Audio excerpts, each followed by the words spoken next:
Stork come out here first for Samsung Galaxy Con.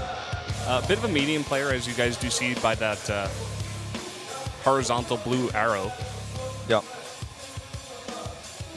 Yeah, he's 3 and 4 this season, and has been preparing for Pro League only right now.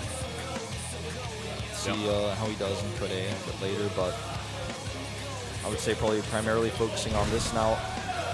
Here's Bbyong.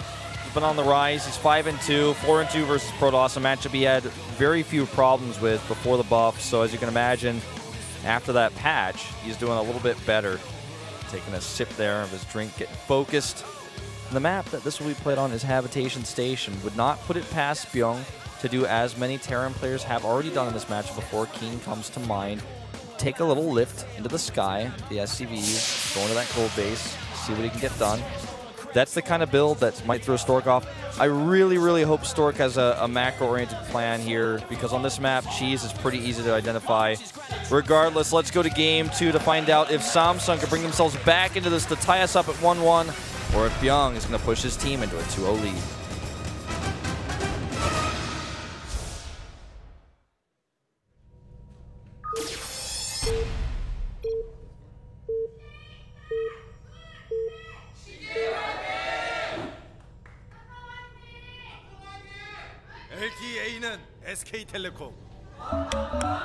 He's doing it. He's already lifted. He's gone high into the sky. He's going to drop at that gold base. Over here in the top right, we do have Stork, of course, in the pink. Yeah, he's Samsung. Pink. He's Protoss as well. But this is more important. Terran lifting his command center over here to the gold base. Yeah. Now my observing PC is working, guys. This is like a beautiful feeling. I'm like, I can check everything. Now I'm going to be keeping the income tab open right now. So I think it's the most important now. Let's see what the plan is here, because we've seen all sorts of different timing attacks on this map from the Terran. A lot of Terran players have just decided this is actually the best way to play the map. Fourth bases on this map could either be taken as the base to the bottom left or the bottom right, or the gold base oftentimes in this matchup.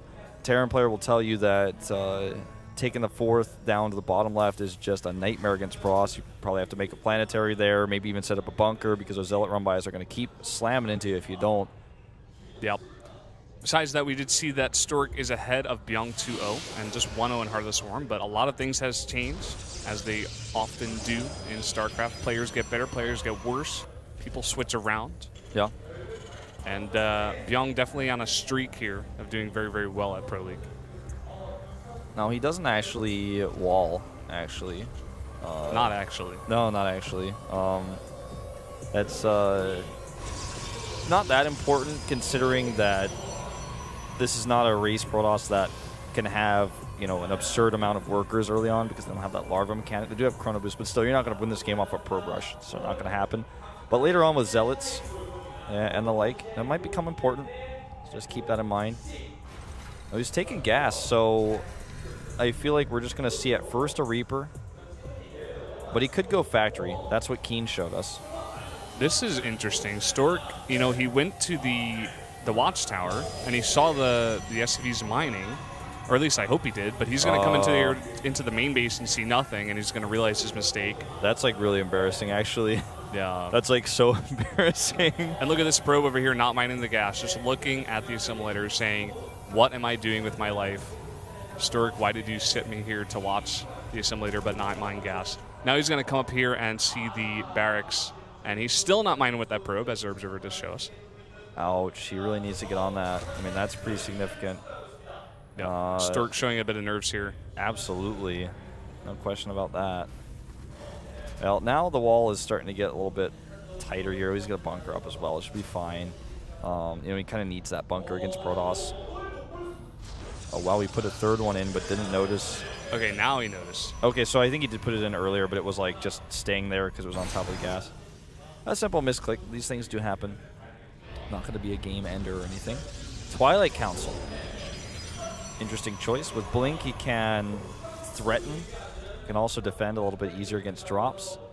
Yeah, and this is, I think this is smart. You know, if you take the gold base, your buildings are going to be even closer to your opponent's base. So this kind of airplay with the Medivacs is definitely something to be expected. So he's going to probably just go for these Blink Stalkers.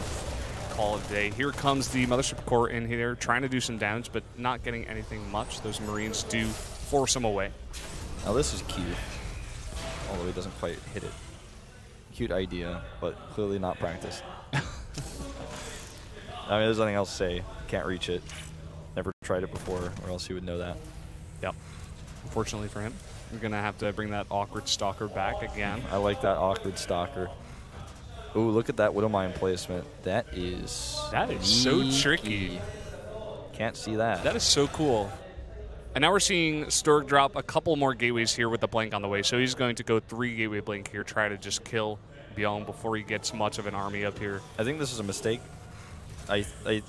What he's basically said is, I'm going to attack into a 1 base that's better than a 1 base with 1 base, and it's a Terran player who can make bunkers and defend. Like, now, of course, to play devil's advocate of myself, right? He's teching, and he knows that, and so he's not going to have a lot of units out. And he's probably expecting drop play, which if you defend that, then you get into a great lead. This pro pull is actually correct, but if he, that was scary. Yeah, wanted to just block that Hellion, didn't want to let it just run around the base and just be annoying in there, so is able to get that Hellion down here. Well, I don't think this is going to work. Banshee's out, he's getting siege tanks, and he has a ton of Marines with those extra minerals.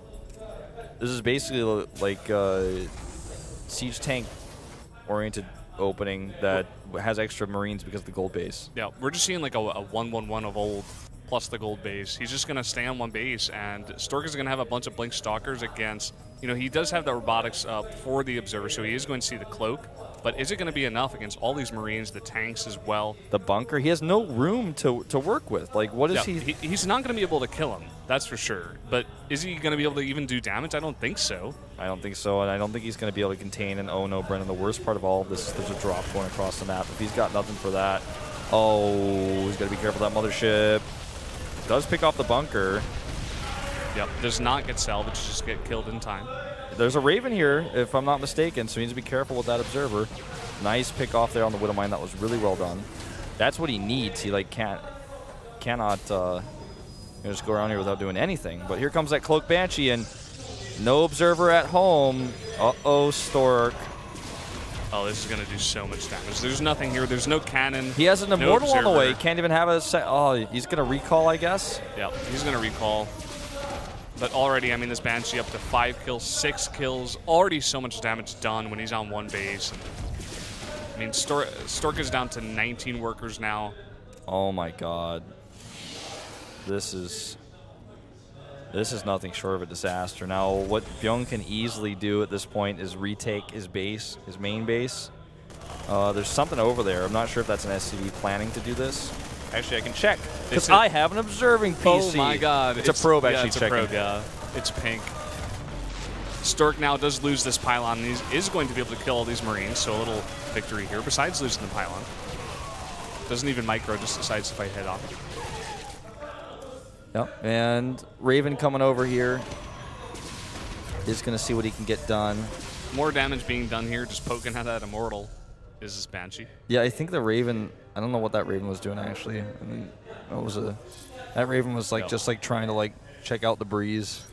Yeah, both of these 2 Banshees up to 10 kills in total, and look at this. I mean, you go back to Stork's peak, he's got no AoE against all of these Marines. He's got only Blink Stalkers, and look at this, he's going to try to blink in here, pick off a tank. He does. PDD, where is it? He does get 2 tanks. And he gets the observer. Yeah, he does delay the push for a bit, but for how long? That was a pretty nice move. Oh, God. That was a bit less than nice, but now with the observer gone here, I think he only has 1 left. And I'm checking it. Yeah, he's only got 1 observer left. So he's going to have to, I would say, remake another one, because if he loses any other observers, I mean, that's why the Banshee production is starting. He's like, I have 20 obs. Are you going to just rely on 1 ops? What if I snipe that? Even if he makes like a Viking, he might be able to help snipe that. And then the Cloak Banshee there. And here comes the SCV pull. And SCVs with gold minerals in their hand are more deadly than without. They do 0.0001 more damage. Certainly. Every time they attack. And this is going to be so deadly. This is so like Bbyong as well. Stork is going to try to come in here and do whatever damage he can. I mean, he is going to be able to. But Bbyong is just going to fly away his orbital. He's going to be like, I don't need this. No, he doesn't need that. Well, where's the observer? Stork. Hello, man. Observer's right there. Yeah. Okay, he doesn't get the observer down, but he's got so many bans. He's going to snipe the ops, and that's game. Yep. And now with the cloak, I mean, there's not even enough army here for Stork, and Stork is going to lose this now. All of his immortals are going to go down. It's just too much bulk here for Bbyong. Yeah, and it was a well-played game by Bbyong, but I, to be honest, cannot say the same about Stork. That Nexus will go down. Gonna have to type out here. There's no way out of this one. GG. Yep, that's going to be it. Bbyong taking an easy game, definitely predicted to win here, and now CJ does go up to 2-0 over Samsung. And now Kanata is even more embarrassed than he normally is. Yep. Kanata's win predictions have been like more wrong than Artosis' win predictions. Well, here at Pro League, Kanata is definitely number 5, but we'll have to get the stats on that some other day. CJ now on the back of that going up to 2-0. They got to be feeling very, very good. They did a lot better here in round 2 than they did in round 1, whereas Samsung kind of took the opposite road. So I'm not very surprised to see the games turn out like this so far, especially given the players that we've seen. The Stork was just not on his game there. Oh yeah, that's easy to see. I mean, the thing is, like, he was gonna die no matter what. He was dead, but he, like, having Cloak, like, he's running away from Cloak Banshees and Observer's like right next to him. Like, it's like on the same screen. Clearly, he was nervous or something because